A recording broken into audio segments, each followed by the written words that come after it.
السلام علیکم ورحمۃ اللہ وبرکاتہ۔ الحمد للہ رب العالمین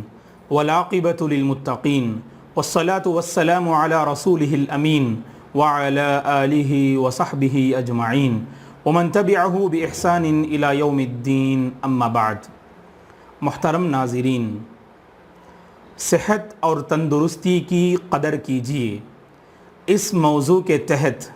چند باتیں ہم آپ کی خدمت میں رکھنا چاہتے ہیں۔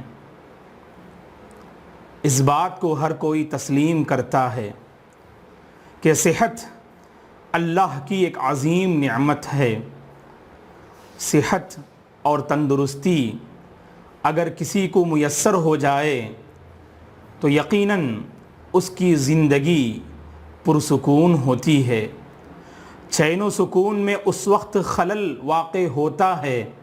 جب انسان صحت سے محروم ہو جائے، بیماری میں مبتلا ہو جائے تو زندگی کا نظام درہم برہم ہو جاتا ہے۔ اسی لیے مذہب اسلام میں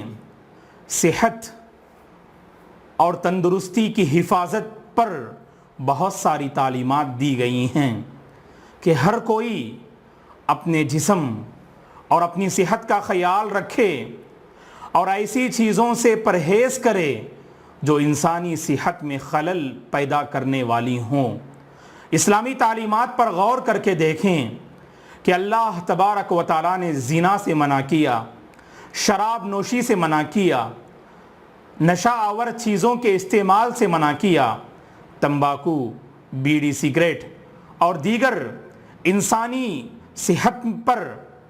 خلل پیدا کرنے والی چیزوں سے انسان کو پرہیز کرنا چاہیے، ان سے دور رہنا چاہیے، کیونکہ اگر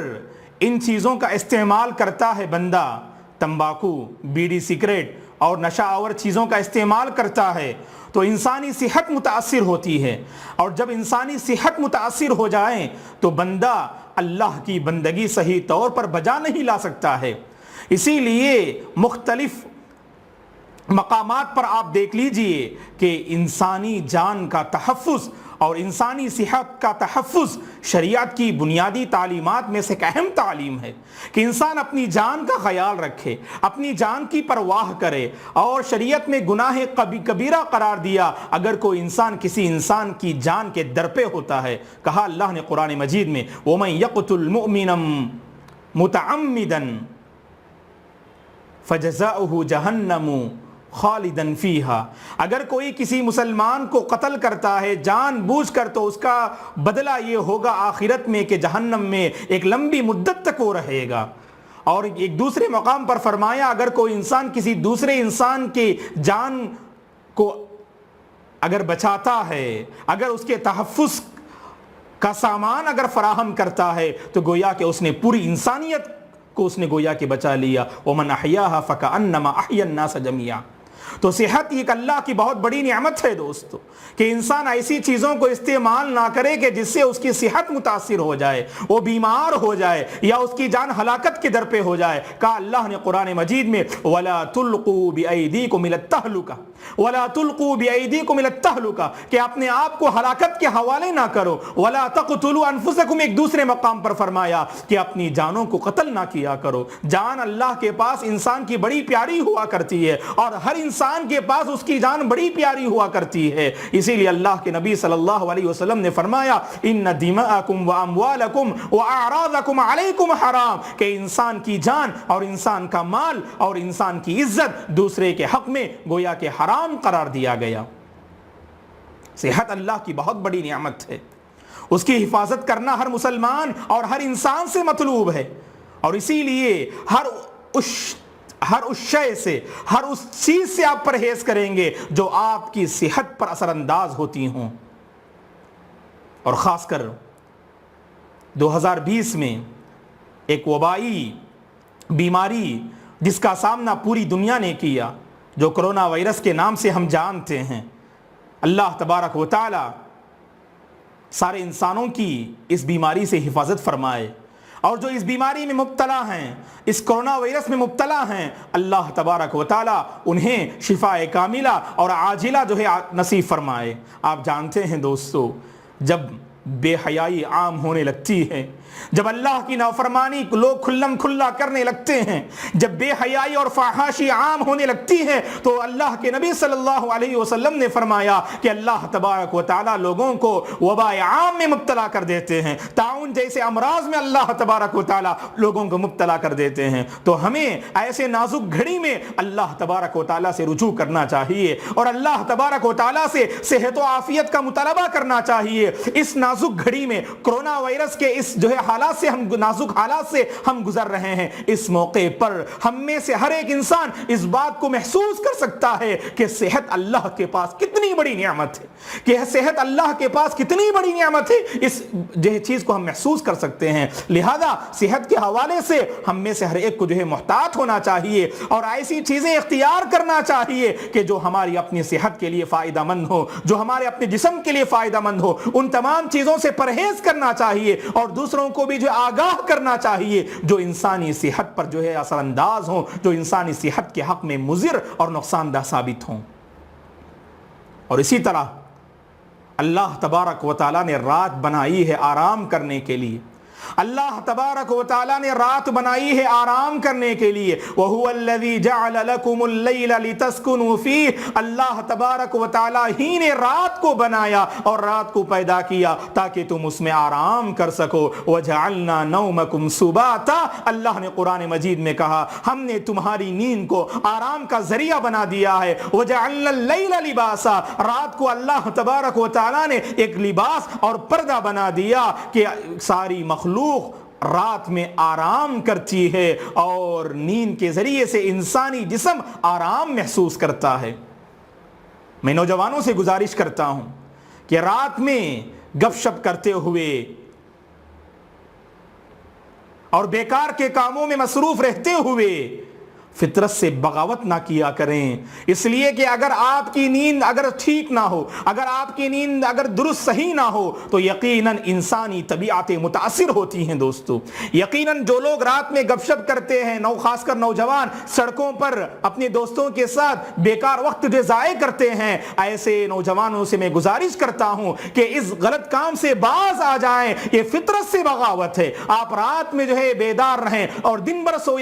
سوتے رہیں، آپ گویا کہ آپ فطرت سے بغاوت کر رہے ہیں۔ آپ فطرت کا تقاضا تو یہ ہے کہ آپ رات میں آرام کریں اور دن میں آپ کسب معاش کا ذریعہ آپ تلاش کریں۔ آپ وَجَعَلْنَا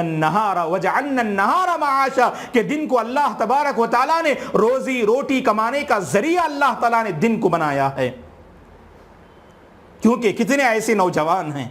جوانی کے مرحلے میں صحتیں متاثر ہو جا رہی ہیں، جانتے ہیں آپ اس کی ایک بنیادی وجہ رات میں صحیح طور پر آرام نہ کرنے کا نتیجہ ہوتا ہے، جبکہ پیارے حبیب صلی اللہ علیہ وسلم کی زندگی آپ پڑھ کر دیکھیں، اللہ کے نبی صلی اللہ علیہ وسلم عشاء کی نماز کے بعد آپ کسی سے بات نہیں کیا کرتے تھے، یہ ہماری نبی کی سنت ہے، اور رات کے آخری پہر نمازوں میں اور عبادتوں میں مصروف رہا کرتے تھے۔ اگر آپ رات میں بیدار ہیں تو اس لیے آپ بیدار ہوں، رات کا ایک حصہ اگر آپ بیدار رہنا چاہتے ہیں تو اس لیے بیدار رہیں تاکہ اس حصے میں آپ اللہ تبارک و تعالیٰ کی بندگی کو بجا لا سکیں، اپنے گناہوں کی معافی اب اللہ تعالیٰ سے حاصل کر سکیں، کیونکہ رات کے آخری پہر میں خصوصاً اللہ تبارک و تعالیٰ آسمان دنیا پر نزول فرماتے ہیں اور اللہ تبارک و تعالیٰ اپنے بندوں کے گناہوں کی مغفرت فرماتے ہیں، اور اللہ کے نیک بندوں کی یہ پہچان ہوتی ہے رات میں اگر ان کے پہلو ان کے بستروں سے اگر الگ رہتے ہیں، جانتے ہیں کیوں؟ بیکار کے کاموں کے لیے نہیں، گپ شپ کرنے کے لیے نہیں، وقت ضائع کرنے کے لیے نہیں، اور اسی طرح سے موبائل کا غلط استعمال کرتے ہوئے نہیں، بلکہ اللہ نے قرآن مجید میں کہا تتجافى جنوبهم عن المضاجع يدعون ربهم خوفا وطمعا، اللہ کے نیک بندے تو وہ ہوتے ہیں جن کے پہلو بستروں سے اس لیے الگ رہتے ہیں، وہ اللہ کو پکارتے ہیں، اللہ تبارک و تعالیٰ سے دعائیں کرنے لگتے ہیں، اللہ تبارک و تعالیٰ کا خوف اختیار کیے ہوئے اور اللہ تبارک و تعالیٰ سے امید لگائے ہوئے وہ رب العالمین کو پکارنے لگتے ہیں۔ صحت کی قدر کیا کیجیے، خاص کر جوانی کے مرحلے میں نوجوان کے پاس صحت ہوتی ہے، تو لہذا صحت کو لے کر اپنے آپ کو بنانے کی فکر کریں، صلاحیت کو اختیار کرنے کی طرف محنت کریں، اور کوشش کریں اور اسی طرح دوسروں کے کام آئیں نوجوانوں. جوانی کے مرحلے میں انسان کے پاس صحت ہوتی ہے, دوسروں کے کام آئیں, خدمت خلق میں آگے بڑھیں, مجبوروں کی مجبوری دور کریں, ضرورت مند کی ضرورت پوری کرنے پر آگے بڑھیں, اور آپ کا جو ہے تعاون ہو سکتا ہے کیونکہ اللہ نے آپ کو صحت سے نوازا ہے. اور جوانی کے مرحلے میں اسی لیے خصوصاً عموماً لوگوں کی حالت یہ ہوتی ہے دوستو, جب صحت ملتی ہے تو اس کی ناقدری ہوتی ہے. اور اللہ کے نبی نے فرمایا صلی اللہ علیہ وسلم نے, نعمتان مغبون فیہما کثیر من الناس, صحیح بخاری کی حدیث ہے, عبداللہ بن عباس رضی اللہ عنہما راوی ہیں, الصحت والفراغ, دو نعمتیں ایسی ہیں کہ اکثر لوگ ان دو نعمتوں کے حوالے سے دھوکے کا شکار ہو جاتے ہیں. ایک تو صحت ہوتی ہے اور دوسرا خالی وقت کو انسان بیکار کر دیتا ہے, اور جب مصروفیت آتی ہے تو انسان سوچتا ہے کاش اس فارغ وقت میں اپنے آپ کو تیار کیا ہوتا تو کتنا بہتر ہوتا. اور اسی طرح سے صحت ہوتی ہے تو صحت کے وقت انسان اس صحت کی ناقدری کرتا ہے اور اللہ کی بندگی بجا نہیں لاتا. اسی لیے کہا گیا کہ جب نوجوان جوانی کے مرحلے میں اللہ کی عبادت کرتا ہے تو وہ عبادت اللہ کو بہت پسند ہے. جوانی کی عبادت اللہ کو بہت پسند ہے, اور کہا اللہ کے نبی صلی اللہ علیہ وسلم نے, سبعۃ یظلھم اللہ فی ظلہ یوم لا ظل الا ظلہ, کہ 7 ایسے خوش نصیب ہیں جنہیں اللہ تبارک و تعالی قیامت کے دن اپنا سایہ نصیب فرمائیں گے. ان میں سے ایک آپ نے فرمایا, شاب نشأ فی عبادت اللہ, وہ نوجوان جس نے اپنی جوانی کو اللہ کی عبادت میں پروان چڑھایا ہو. کتنے نوجوان ہیں جو جوانی کے مرحلے کو اللہ کی عبادت میں گزارتے ہوں, گزارنا چاہیے کیونکہ جوانی میں صحت ہوتی ہے دوستو. اور اسی طرح سے اللہ کے نبی سے سوال کیا گیا, ای الصدقۃ افضل یا رسول اللہ, اے اللہ کے رسول سب سے بہترین صدقہ کون سا ہے؟ تو اللہ کے نبی نے کیا فرمایا صلی اللہ علیہ وسلم نے, ان تصدق وانت صحیح شحیح تعمل الغنا وتخشى الفقر. اللہ کے نبی نے فرمایا سب سے بہترین صدقہ تو وہ ہے تم اس حال میں صدقہ کرو کہ تم صحت اور تندرستی کی حالت میں ہو اور تمہیں مال جمع کرنے کی حرص تمہارے اندر موجود ہو, مالداری کی امید کرتے ہو اور محتاجی کا تم خوف کرتے ہو. ایسی حالت میں اگر تم صدقہ کرتے ہو تو اللہ کو یہ صدقہ بہت پسند ہے. تو صحت کی قدر کیا کریں. پیارے حبیب صلی اللہ علیہ وسلم نے فرمایا, صحتک قبل سقمک, بیماری آنے سے پہلے تندرستی کی قدر کیا کرو, تندرستی کو غنیمت جانو. اگر صحت کی قدر و قیمت اگر جاننا چاہتے ہو تو ان لوگوں سے پوچھو صحت کیا نعمت ہوتی ہے. صحت کیا نعمت ہوتی ہے ان لوگوں سے پوچھو جو صحت و عافیت سے محروم ہیں, جو مختلف قسم کی بیماریوں میں مبتلا ہیں. اللہ تبارک و تعالی بیماروں کو جلد سے جلد بیماریوں سے نجات دلائے اور شفاء کاملہ عاجلہ رب العالمین نصیب فرمائے.